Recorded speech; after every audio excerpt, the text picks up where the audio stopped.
पड़ेगा। अगर आप इसमें हर किसी की, अगर दिल्ली की बात करें, दिल्ली में क्या मुद्दा उठा था कि भागीदारी का एक अभाव रहा है। जब शीला दीक्षित थी 15 साल उनका कार्यकाल रहा, भागीदारी, जन भागीदारी और आरडब्ल्यूएस के साथ जोड़ा। उसी तरह से अगर आम आदमी की बात करें उत्तर प्रदेश की, और अगर एक संकल्प लिया है यहाँ के मुख्यमंत्री योगी आदित्यनाथ ने, उन्होंने बोला है उत्तर प्रदेश को उत्तम प्रदेश बनाएंगे, तो उसमें सबकी जन भागीदारी की आवश्यकता है। और वो कैसे कि अगर उन्होंने बात करी, देखिए उन्होंने बात करी कि 7 विश्वविद्यालय बनेंगे, यूनिवर्सिटीज बनेंगी, बहुत अच्छी बात है।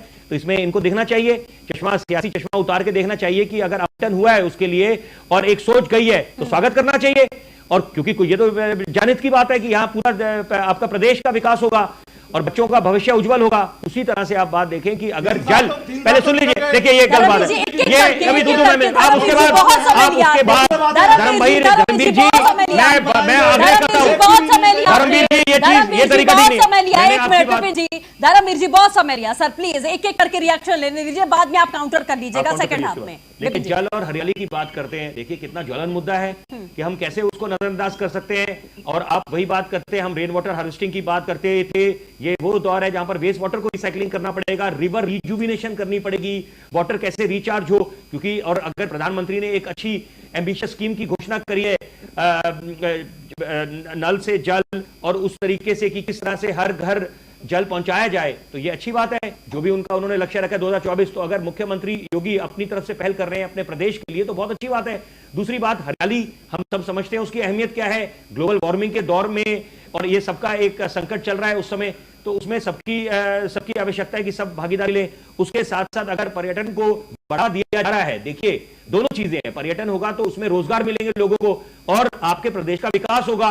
जितने लोग आएंगे, फॉरेन एक्सचेंज कहां से आता है, देखिए फॉरेन एक्सचेंज अगर वो आता है तो वो आपके हर तरह से जीडीपी को भी इंपैक्ट करता है। आप बार बार जीडीपी का रोना रोते हैं, देखिए जीडीपी के आंकड़े कहां से आ गए। ऐसे तो अगर हम देखें तो आजादी के समय $1 1 रुपये हुआ करता था, कहां से कहां भट्टा बैठ गया। तो वो तो सारी सरकारें जिम्मेदारी है सबकी।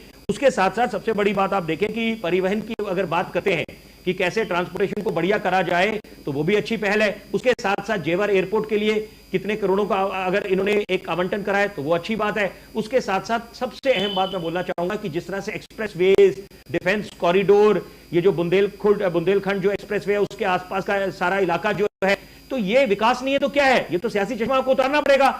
और सबसे बड़ी बात लड़कियों के लिए, देखिए प्रधानमंत्री ने लाल किले की प्राचीर से जब बात करी थी कि कैसे स्वच्छ भारत का ऐलान करा था और साथ में बोला था कि लड़कियों के लिए टॉयलेट्स बनाए जाएं, तो अच्छी पहल थी। उसी तरह से मुख्यमंत्री ने, योगी ने उनकी बात को आगे बढ़ाकर यहां पर कन्या सुमंगला योजना जो करी है वो एक बहुत अच्छी पहल है। आप हर एक नागरिक का दायित्व बनता है कि उसका स्वागत करें और साथ में अपनी भागीदारी निभाएं। क्योंकि कारण यह है कि अगर बच्चों का, देखिए दोनों चीज, दिल्ली में अगर आप बात करें आम आदमी पार्टी का क्या कारण बताया जा रहा है जीत का, उनको बोला है कि उन्होंने एक शिक्षा का स्तर ऊपर कर दिया और साथ में जो एक स्वास्थ्य